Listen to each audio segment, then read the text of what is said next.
माय माऊली नमस्कार. विविध कथासार ग्रंथमधून आज आपण श्री वाल्मिकी कृत संपूर्ण रामायण अभिवाचन करत आहे. लाभ घ्या, लाभ द्या. चला तर सुरुवात करूया. भाग 4, बालखंड. श्री गणेशाय नमः. श्री रामचंद्राय नमः. मागील भागावरून पुढील भाग सुरू. जेव्हा श्रीरामाने बाणांचा वर्षाव केला तेव्हा ताटका अचानक प्रकट झाली. श्रीरामांवर धावून आली. स्थिर स्थित रामांनी आपल्या भात्यातून एक विशेष शक्तिमान सुवर्ण बाण काढला आणि त्या राक्षसीवर सोडला. जरी ताटका इंद्राच्या व्रजाच्या वेगाने पुढे येत होती तरी रामाच्या तळपत्या बाणाने तिच्या छातीचा वेध घेतला. प्रचंड आवाज करत तिचे प्राणहीन शरीर जमिनीवर कोसळले. स्वर्गातून देव वाहवा करू लागले आणि त्यांनी रामावर पुष्पवृष्टी केली. गंधर्व आणि अप्सरांनी अतीव आनंदाने नृत्य गायन सुरू केले. मान ऋषींनी भगवान रामाच्या सामर्थ्याचे कौतुक केले. इंद्राच्या नेतृत्वाखाली सर्व देव एकांतात विश्वामित्रांना भेटले. त्यांना म्हणाले, हे ऋषीवर्य, श्रीरामांना आमच्यासाठी एक महत्त्वाचे कार्य पार पाडायचे असल्याने आता आपण त्यांना आपल्याजवळ असलेली दैवी अस्त्रांचे सर्व ज्ञान द्यावे. एवढे बोलून सर्व देव अदृश्य झाले आणि विश्वामित्र, श्रीराम, लक्ष्मण यांनी ती रात्र तेथेच आनंदात घालवली. दुसरे दिवशी सकाळी विश्वामित्र मुनींनी दैवी अस्त्रांचे आपले संपूर्ण ज्ञान श्रीरामाला दिले.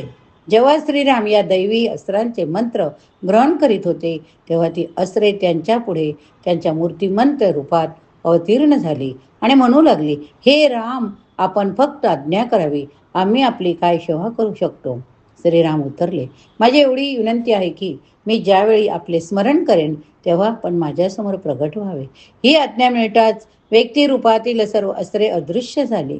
विश्वामित्र, श्रीराम, लक्ष्मण यांनी आपला पुढचा प्रवास सुरू केला.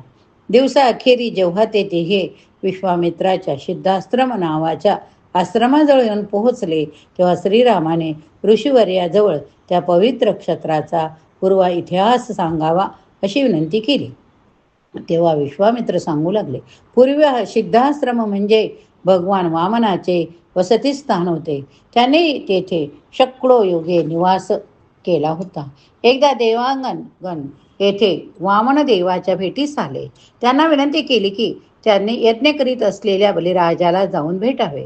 या असुरांच्या राजाने त्रिलोकांचे राज्य जिंकून घेतले होते. ते राज्य त्यांच्याकडून यातना करून परत घ्यावे अशी विनंती देवतांनी भगवान वामनांना केली. याच वेळी कश्यप मुनी सुद्धा सिद्धाश्रमात आले. आत्यंतिक भक्तिभावाने त्यांनी वामन देवाची पूजा केली. भगवंताने आपला पुत्र म्हणून प्रगट व्हावे अशी त्यांना प्रार्थना केली. भगवंताने आपली संमती दर्शविली. नंतर ते कश्यप मुनी आदिती यांचा ब्राह्मण पुत्र बटू वामन या रूपात अवतरले. अशा तऱ्हेने भगवंताने बलिराजाकडून 3 पावले जमिनीची भिक्षा मागण्याच्या निमित्ताने त्याचे साम्राज्य हिरावून घेतले. देवतांचे कार्य तडीस नेले. आपल्या आश्रमात आल्यानंतर लगेच विश्वामित्रांनी यज्ञ कार्यास प्रारंभ केला. राम, लक्ष्मण हातात धनुष्य घेऊन मारीच आणि सुबाहूच्या आगमनाची प्रतीक्षा करू लागले. दोन्ही बंधूंनी रात्रंदिवस जागे राहून 6 दिवस आणि 6 रात्री पवित्र यज्ञस्थळीचे रक्षण केले. मग कसोटीच्या 6व्या रात्री जेव्हा सोमरस काढण्याची वेळ जवळ आली होती तेव्हा यज्ञाग्नी अचानक तेजपुंज झाला. ही राक्षसांच्या आगमनाची सूचना होती. त्यानंतर लगेचच आकाशात एक भीतीदायक गलबला ऐकू येऊ लागला. मारीच, सुबाहू त्यांच्या अनुयायाने कोणत्याही पूर्वसूचने विना यज्ञस्थळीवर अचानक हल्ला केला. ते यज्ञवेदीवर रक्त, फूग, विष्ठा, मांस इत्यादी दूषित पदार्थाचा वर्षाव करू लागले. भगवान राम तेव्हा लक्ष्मणाला म्हणाले, मी माझ्या अस्त्रांनी या दुष्ट राक्षसांना पराभूत करीन, पण मी त्यांना ठार मारणार नाही, कारण अजून काही वर्ष त्यांचे आयुष्यमान शिल्लक आहे. श्रीरामाने एक शक्तिमान अस्त्र सोडले. त्या अस्त्राने मारीचीच्या छातीवर प्रहार केला. तो तेथून 100 योजने दूर महासागराच्या मध्यापर्यंत फेकला गेला, परंतु तो मेला नाही. त्यानंतर दुसरा एक सामर्थ्यशाली बाण सोडून त्याने सुबाहूच्या छातीचा वेध घेतला. सुबाहू मृत होऊन जमिनीवर कोसळला. श्रीरामाने नंतर एक तिसरे अस्त्र सोडून इतर राक्षसांना पळवून लावले. त्यानंतर तो परिसर पुन्हा शांत झाला. पूर्वी जे ऋषी मुनी सिद्ध आश्रमात राहत असत ते आनंदाने पुन्हा तेथे परतले. त्यांनी भगवान श्रीरामाच्या अद्भुत पराक्रमाबद्दल त्यांचे अभिनंदन केले. त्या संध्याकाळी यज्ञाची यशस्वीपणे सांगता झाली. ती रात्र सरल्यावर श्रीराम ऋषी समोर आले. त्यांनी विचारले, पूजनीय ब्राह्मणवर्य, हा परिसर आता राक्षसांच्या दहशतीपासून मुक्त झालेला आहे, तेव्हा आता आणखी काही आम्ही आपली काही सेवा करू शकतो.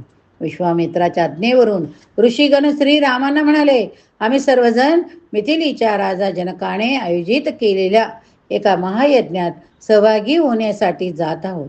आपणा दोघा बंधूंनी आमच्याबरोबर यावे अशी आमची विनंती. त्या यज्ञस्थळी एक अद्भुत धनुष्य ठेवण्यात आलेले आहे, जे फार पूर्वी भगवान शंकराने देवांना दिले होते. देवांनी नंतर ते धनुष्य मिथिलेच्या देवरात ह्या फार पूर्वी होऊन गेलेल्या राजाला देऊन टाकले. या देवी धनुष्यात अशी असीम शक्ती आहे की ते देवतांना सुद्धा वाकवता येत नाही. मग मनुष्याची काय कथा? प्रदीर्घ काळापासून ते धनुष्य मिथिलेतच आहे.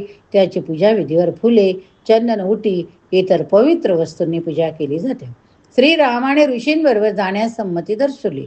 मग जनक महाराजांच्या यज्ञास लागणाऱ्या साहित्याने लादलेल्या 100 गाड्या घेऊन मोठा तांडा निघाला. संपूर्ण दिवस प्रवास केल्यानंतर ही मंडळी शोण नदीच्या काठावर पोहोचली. तेथेच रात्री मुक्काम केला. त्यानंतर जेव्हा ते विश्रांती घेत होते तेव्हा श्रीरामाने विश्वामित्रांना त्या स्थळाचा काही इतिहास सांगण्याची विनंती केली. विश्वामित्राने श्रीरामांना पुढील प्रमाणे कथा सांगितली. चला आपण पण कथा आता श्रवण करूया. एकेकाळी साक्षात ब्रह्मदेवाचे पुत्र असलेले कुश नावाचे एक महान ऋषी होते. काय नाव होतं? कुश. कुशाचे 4 क्षत्रिय पुत्र होते. त्या पुत्रांनी 4 नगरी वसवल्या. त्या 4 पैकी एक नगरी शोण नगरीच्या काठावर होती. कुशांचा पुत्र कुशनाभ याला द्रुतची नावाच्या अप्सरेपासून 100 मुली झाल्या. जेव्हा ह्या मुली वयात आल्या त्या अतिशय सुंदर दिसू लागल्या. त्या आनंदाने नदीकाठी एकत्र खेळत. एकदा वायुदेवाने त्या मुलींना पाहिले. त्यांच्या अतिव सौंदर्याने तो मोहित झाला. त्याच्या पुढ्यात येऊन वायू म्हणाला, प्रिय सुंदर युवतींनो, जर तुम्ही सर्व माझ्या भार्या बनलात तर तुमच्या नश्वर मानवी सौंदर्याचे रूपांतर मी सदैव बहारदार अशा स्वर्गीय तारण्यात करेन. त्या मुलींना वायूबद्दल अजिबात आकर्षण नव्हते. उलट त्यांचे बोलणे त्यांना अपमानास्पद वाटले. त्या उतरल्या, आपला पती आपणच निवडायचा विचारही आम्ही कधी करणार नाही. आमच्या पित्याच्या पसंतीनुसारच आम्ही विवाह करू. आम्ही एका महान राजश्रीच्या पुत्री असल्याने तुझ्या उच्छल वर्तणुकीबद्दल तुला शाप देऊ शकतो, परंतु आम्ही तसे काही करणार नाही, कारण आपल्या तपस्येने मिळवलेले पुण्य आम्हाला अशा प्रकारे घालवायचे नाही. सहज प्रक्षुब्ध होणारा वायू झालेल्या अपमानाने अतिशय दुखावला गेला. सूट घेण्याच्या भावनेने त्याने 100 मुलीच्या शरीरात सूक्ष्मपणे प्रवेश केला आणि आपल्या गूढ शक्तीने त्यांचे शरीर विकृत करून टाकले. जेव्हा या मुली रडत राजमहाल परतल्या तेव्हा त्यांचे रूपांतर कुबड्या मुलीमध्ये झालेले पाहून त्यांच्या पित्याला धक्का बसला. कुशनाभाने विचारणा केल्यावर मुलीने काय घडले याचा वृत्तांत सांगितला. वायूला शाप देण्याचे टाळले म्हणून महाराज कृशनाभाने मुलींचे अभिनंदन केले. आता त्यांचा विवाह कसा करावा याबद्दल ते विचार करू लागले. पूर्वी छुली नावाचा महान ब्रह्मचारी कठोर तपश्चर्या करीत होता. काय नाव होते? छुली. एक अविवाहित गंधर्व कन्या त्याची दासी बनून त्यांची सेवा करीत असे. काही काळानंतर तिच्या निस्वार्थ सेवेने छुली संतुष्ट झाला. त्याने तिला वर मागायला सांगितले. त्या कन्येने आपल्या कुमारित्वाला अबाधित ठेवून एक असामान्य पुत्र द्यावयाची विनंती ऋषींना केली. छुलीने ते मान्य केले. अशा तऱ्हेने महान तप सामर्थ्य असलेल्या ब्रह्मदत्त नावाचा मानसपुत्र निर्माण केला. त्यानंतर ब्रह्मदत्त राजा म्हणून राज्य करू लागला. हाच राजा आपल्या मुलीसाठी योग्य वर असल्याचे कुशनाभाने ठरवले. अशा प्रकारे कुशनाभाच्या राजमहालात आमंत्रित केल्या गेलेल्या ब्रह्मदत्ताने त्या 100 मुलीचा स्वीकार केला. विवाहविधीच्या वेळी ब्रह्मदत्ताने त्यांना एका मागोमाग एक हस्तस्पर्श करताच त्यांच्या विकृती नाहीशा झाल्या. प्रत्येक कन्या पुन्हा अगदी पहिल्याप्रमाणे सुंदर दिसू लागली. विश्वामित्राने आपल्या निवेदनाचा समारोप करताना सांगितले, परंतु कुशनाभाला पुत्र नव्हता, म्हणून त्यासाठी त्याने एक यज्ञ केला. परिणामतः त्याला गादी व या पुत्राची प्राप्ती झाली आणि मी त्या गादी राजाचा पुत्र आहे. दुसऱ्या दिवशी सकाळी सर्वांनी आपला प्रवास पुढे चालू केला. संध्याकाळपर्यंत ते गंगा किनारी पोहोचले. तेथे एक रात्र व्यतीत करीत असता श्रीरामाने गंगा नदीचा इतिहास सांगण्याची विश्वामित्रांना विनंती केली. विश्वामित्रांनी पुढील प्रमाणे कथन केले. हिमालयाचा अधिष्ठाता देव हिमवान याला मेरू पर्वताची कन्या मेना हिच्यापासून गंगा उमा अशा 2 कन्या झाल्या. एकदा ब्रह्मदेवाने हिमवानाकडे येऊन त्याला विनंती केली की भविष्य काळातील विश्व कल्याणासाठी त्याने देवतांना गंगेस दत्तक घेऊ देण्याची अनुमती द्यावी. हिमवानाने तत्परतेने याला अनुमती दिली. नंतर आपली दुसरी कन्या उमा त्याने भगवान शंकराला दिली. कारण कठोर तपसाधना करीत उमा सदैव भगवान शंकराचे ध्यान करीत असे. उमेची प्राप्ती झाल्यानंतर भगवान शंकर तिच्याबरोबर अविरतपणे रतिक्रीडेत रममाण झाले. परंतु अशा प्रकारे 100 दिव्य वर्ष व्यतीत झाल्यानंतरही त्यांच्या संयोगातून अपत्य जन्माला आले नाही. तेव्हा सर्व देवतागण भगवान शंकराकडे आले. त्यांनी याचना केली, कृपया आता आपल्या रतिक्रीडेतून आपण निवृत्त व्हावे. हे प्रभू, आपल्या अशी भीती वाटते की या संबंधातून जन्माला येणारे अपत्य इतके सामर्थ्यवान असेल की ते विश्वाला पेलवणार नाही. आमची आपणास विनम्र विनंती, त्याऐवजी आपण स्वतःच नियंत्रण ठेवावे. तपश्चर्या ध्यानधारणेत मग्न असावे. भगवान शंकर उत्तरले, मी तुमचा प्रस्ताव स्वीकार करतो, कारण खरे तर माझे अंतःकरण आत्मसाक्षात्काराकडे वळत आहे. परंतु माझे वीर्य माझ्या हृदयातून स्खलित झाले असल्यामुळे त्याचा कुठेतरी स्वीकार केला गेला पाहिजे. यावर देवतांनी सुचवले, कोणताही भार पेलण्याची क्षमता असणाऱ्या पृथ्वीला आपले बीज धारण करू द्यावे. त्यानंतर भगवान शंकराने आपले सामर्थ्यशाली वीर्य मुक्त केले. ते संपूर्ण पृथ्वीचा पृष्ठभागच व्यापून टाकण्यासाठी निघाले. हे पाहून पृथ्वी दुभंगणार तर नाही ना, अशी भीती देवांना वाटली. म्हणून त्यांनी अग्नी वायूला प्रार्थना केली की त्यांनी पृथ्वीला वेढू पाहणाऱ्या शिववीर्याचा ग्रास घ्यावा. देवतांच्या प्रार्थनेला होकार देऊन अग्नीने वायूची मदत घेतली. त्या वीर्याचा नाश करण्यासाठी तो निघाला. अग्निदेवतेने त्याला स्पर्श करताच शंकराच्या वीर्याचा काही भाग एका शुभ्र पर्वतात परिवर्तित झाला. त्यातील काही भाग नंतर तेजस्वी वेळूंच्या गर्द झाडीत रूपांतरित झाला.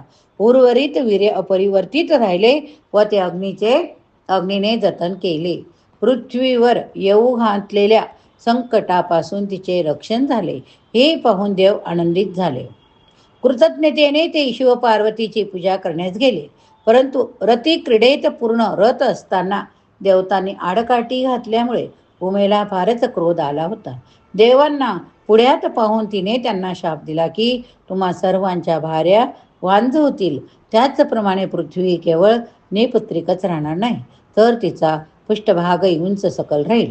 त्याशिवाय असंख्य राजे तिच्यावर राज्य करतील.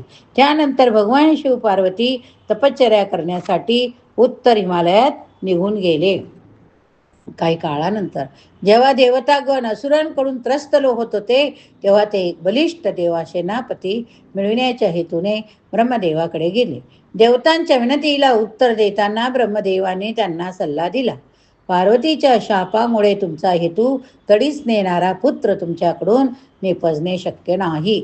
म्हणून मी असे सुचवतो की अग्नीने भगवान शंकराचे वीर्य गंगेच्या गर्भाशयात रुजवावे. अशा तऱ्हेने एक वीर पुत्र जन्माला येईल. त्यानंतर सर्व देव अग्नीला भेटले. त्यांनी ब्रह्मदेवाच्या सूचना त्याला सांगितल्या. ते ऐकून अग्निदेव स्वर्गीय नदी मंदाकिनी गंगेकडे गेले. आपण फार काळापासून जतन करीत असलेले भगवान शंकराचे वीर्य तिने स्वीकारावे अशी तिला विनंती केली. गंगेने या प्रस्तावास संमती दिली.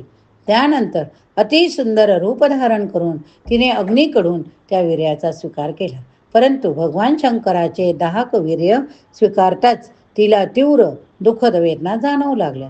अतिशय व्याकुळतेने ती अग्नीला म्हणाली, भगवान शंकराचे वीर्य माझ्या गर्भात धारण करून राहणे मला शक्य नाही. त्याचा दाह असह्य आहे.